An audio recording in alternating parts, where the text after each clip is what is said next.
প্রিয় বন্ধুরা, আজ একদম ক্লিয়ার কাট কিছু কথা আপনাদের সামনে আলোচনা করব। ব্ল্যাককে ব্ল্যাক এবং হোয়াইটকে হোয়াইট বলবো। আজকে আমি আলোচনা করব এই যে 2016 সালের এসএসসি মামলার যে সম্পূর্ণ রায়দান হয়ে গেছে কয়েকদিন আগেই এবং ফাইনাল জাজমেন্ট এসেছে এবং সম্পূর্ণ প্যানেলকে ক্যান্সেল করা হয়েছে। এই রায়দান কতটা যুক্তিযুক্ত বা কতটা গ্রহণযোগ্য সমাজের কাছে বা আপনার আমার কাছে, এবং এই রায়ের মধ্যে কতটা পজিটিভ পয়েন্ট লুকিয়ে আছে এবং কতটা নেগেটিভ ইম্প্যাক্ট সমাজের মধ্যে পড়ছে এই রায়ের ফলে, সে বিষয়গুলো আলোচনা করব কিছু ব্ল্যাক অ্যান্ড হোয়াইট। আলোচনা করব এই রায়ের প্রভাব মানে হচ্ছে যে 2022 সালে প্রাথমিক টেট ইন্টারভিউর উপর কতটা পড়বে এবং এই রায়ের প্রভাব 2014 সালের প্রাইমারি ওএমআর মামলার উপর কতটা মানে যে প্রভাব পড়বে। তো চলুন এই রায় সম্পর্কে দু একটি কথা আমি আমার যে অনুভূতি বা আমার যে পর্যবেক্ষণ, যেটা অনুভব করেছি, ভাবনা চিন্তা করে সেটা আপনাদের সামনে একটু শেয়ার করার চেষ্টা করছি। আপনারা আপনাদের মতামত অবশ্যই আমাকে কমেন্ট বক্সে জানাবেন। দেখুন, 1 বছর আগে এই মামলাটি সুপ্রিম কোর্টের কাছে গিয়েছিল। 1 বছর রাজ্য সরকারকে সময় দেওয়া হয়েছিল এবং এসএসসিকে সময় দেওয়া হয়েছিল যে আপনারা টেন্টেড এবং আনটেন্টেড ক্যান্ডিডেটদের বেছে দিন, কিন্তু রাজ্য সরকার স্বইচ্ছাই হোক বা দিতে পারেনি, যেভাবে হোক দেয়নি। এরপরে বাধ্য হয়ে সুপ্রিম কোর্ট পুরো প্যানেল ক্যান্সেল করেছেন। সুপ্রিম কোর্টের যে জাজমেন্ট তার উপর শ্রদ্ধা রেখেই বলছি, যেহেতু আমি একজন ভারতীয় নাগরিক, আমার বলার অধিকার রয়েছে এবং আমি বলবো। দেখুন, দেশের সর্বোচ্চ বিচার ব্যবস্থা, সেই সর্বোচ্চ বিচার ব্যবস্থার কাছে কি আমরা বিকল্প কোনো ভালো সমাধানের পথ খুঁজে পেতে পারি না? নাকি সেই বাঁধা ধরা একই পথে সমস্যার সমাধান হবে? আপনারা জানেন যে মানুষের জীবন দিন দিন উন্নত। আগেকার মানুষ গরুর গাড়িতে যাওয়া আসা করত, এখনকার মানুষ বাস, ট্রেন, এমনকি এরোপ্লেনেও যাওয়া আসা করে। তাহলে প্রত্যেকটা সেক্টরে কিন্তু উন্নতি হয়েছে, প্রত্যেকটা জিনিসের কিন্তু আলাদা বিকল্প পথ ভাবা হয়েছে, সমস্যা সমাধানের বিকল্প পথ ভাবা হয়েছে। এক্ষেত্রেও কিন্তু আমার যেটুকু মনে হয় ভাবা যেত। কিভাবে হতো? দেখুন, এই যে 1 বছর সরকারকে সময় দেওয়া হলো, এই সময়টা সরকারকে না দিয়ে যদি এই সুপ্রিম কোর্ট কোনো একটা বিশেষ কমিটি গঠন করে দিতেন এবং তাদের ওপর এই টেন্টেড এবং আনটেন্টেড বাছার একটা দায়িত্ব দিতেন বা অর্পণ করতেন, সেক্ষেত্রে কিন্তু আমার দৃঢ় বিশ্বাস ছিল টেন্টেড এবং আনটেন্টেডদের পৃথক করা যেত। এর ফলে যে সমস্ত যোগ্য শিক্ষক বা শিক্ষিকা বা অশিক্ষক কর্মচারীরা চাকরি হারালেন, তাদের প্রতি এই অন্যায় হতো না। তারা যোগ্য, কিন্তু তাদের প্রতি একটা অন্যায় হয়ে গেল। তারা দোষী নয়, কিন্তু এই সিস্টেমের জন্য তাদের প্রতি একটা অন্যায় হয়ে গেল। এই সিস্টেমের দোষেই কিন্তু তাদের প্রতি একটা অন্যায় হয়ে গেল। তাহলে এই সিস্টেম, যে সিস্টেমটা দূষিত, যে সিস্টেমের মধ্যে গলদ রয়েছে, সেই সিস্টেমকে যদি আপনি আবার পুনরায় পৃথকীকরণ করতে দেন, তাহলে সেটা কিভাবে সম্ভব? 2 নম্বর কথা, এই যে এত শিক্ষক শিক্ষিকা বাতিল হওয়ার ফলে স্কুলগুলিতে যে শিক্ষকের অভাব হলো, তার ফলে শিশুদের এবং শিক্ষার্থীদের পঠন পাঠনের যে একটা বিশাল ঘাটতি, সেই কথাটা কিন্তু মানা হয়নি বা সেই কথাটা মাথায় রেখে কিন্তু এই যে রায়দান, সেই রায়দানের মধ্যে কিন্তু সেই বিষয়টার প্রতিফলন ঘটেনি বলে আমি মনে করি। সুতরাং আমার কাছে এটা মানে যে হতাশার একটা বিষয়, যে ছাত্রছাত্রীদের জন্যই তো শিক্ষক বা শিক্ষিকাদের নিয়োগ করা হয়। সেই ছাত্রছাত্রীরাই হচ্ছেন এই যে শিক্ষা ব্যবস্থার মূল কেন্দ্রবিন্দু, তাদের প্রাধান্য সব থেকে বেশি। তো তাদের কথা কিভাবে ভাবা হলো? সরকারকে কোনো বিকল্প কোনো ইনস্ট্রাকশন দেওয়া হয়েছে কি, যে এই যে ভ্যাকান্সি সৃষ্টি হলো বা শিক্ষক শিক্ষিকারা যে এইভাবে ক্যান্সেল হয়ে গেল, তাদেরকে কে পড়াবে? তাদের জন্য কি সরকারকে কোনো কন্ট্রাকচুয়াল শিক্ষক নিয়োগ করার কোনো কথা বা কোনো বিকল্প রাস্তা কি বলা হয়েছে? বলা হয়নি, সেই সমস্ত কোনো ইনস্ট্রাকশন নেই। এবং আরেকটি বিষয়, এই যে আরেকটা খুব ভালো পদক্ষেপ নেওয়া যেত। ধরুন, এই যে শিক্ষক শিক্ষিকারা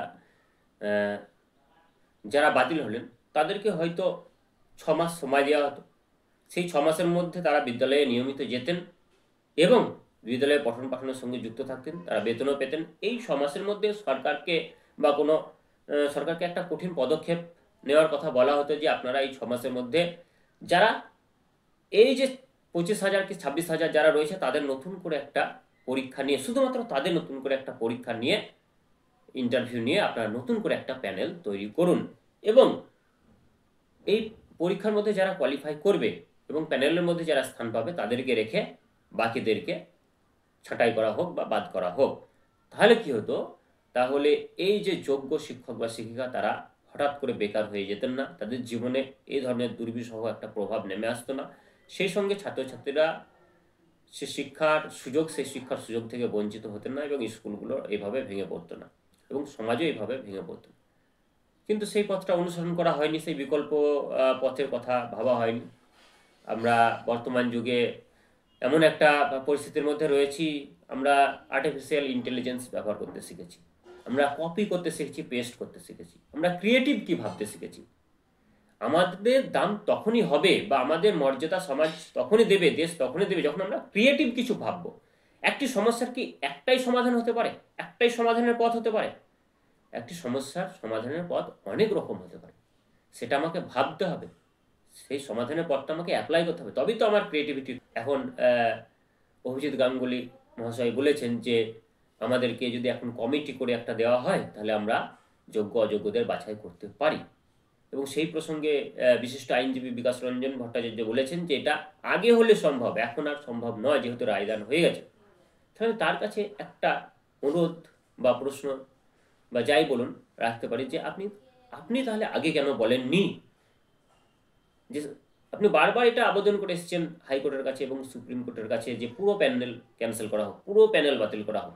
তাহলে আপনি তো সেক্ষেত্রে একটা মানে যে ভালো ইতিবাচক একটা মানে যে প্রস্তাব রাখতে পারতেন কোর্টের কাছে যে স্যার একটা কমিটি গঠন করে দেওয়া হোক, যাদেরকে নিয়ে যোগ্য এবং অযোগ্য বাছাই করা হোক। তার ফলে কি হতো, যোগ্যদের বাঁচানো যেত এবং যোগ্য অযোগ্যের যে মিলমিশ ছিল সেখান থেকে অযোগ্যদের পৃথকীকরণ করা যেত। এখন আমি আলোচনা করব যে এই যে জাজমেন্ট, এই জাজমেন্টকে আপনারা যদি বলেন যে আপনি কতটা সমর্থন করেন, আমি 100%-এর মধ্যে 10% সমর্থন করি। কেন করি? এই 10% কেন করি তার কারণ হচ্ছে, দেখুন এই রায়ের মধ্যে বলা হয়েছে যারা আগে কোনো চাকরি করতেন, সে প্রাইমারি হোক বা কোনো স্কুল সার্ভিস কমিশনের কোনো ডিপার্টমেন্টে হোক, তাদেরকে 3 মাসের মধ্যে সে পুরনো চাকরিতে নিয়োগ করার কথা বা ফিরিয়ে দেওয়ার কথা বলা হয়েছে। এটা একটা খুব পজিটিভ দিক। এবং আরেকটি খুব পজিটিভ দিক রয়েছে রায়ের মধ্যে, যেটা হচ্ছে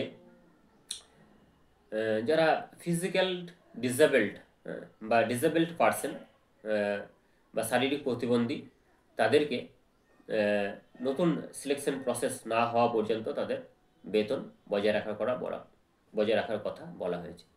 এই দুটি খুব পজিটিভ পয়েন্ট এবং এই দুটো সত্যি সমর্থনযোগ্য এবং যথেষ্ট ভালো পদক্ষেপ বা সাজেশন বলতে পারেন।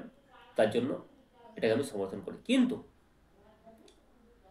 এই যে শিক্ষক এবং শিক্ষিকা যারা যোগ্য রয়েছেন, তাদের পরিবার রয়েছে, তাদের সন্তান সন্ততি রয়েছে, বৃদ্ধ মা বাবা রয়েছে, তাদের আর এই মুহূর্তে ইনকাম করার বিকল্প কোনো পথ নেই। তাদেরকে বাঁচার একটা সুযোগ দেওয়া দরকার ছিল, তাদের কথা অবশ্যই ভাবা দরকার ছিল, কিন্তু সেটা ভাবা হয়নি।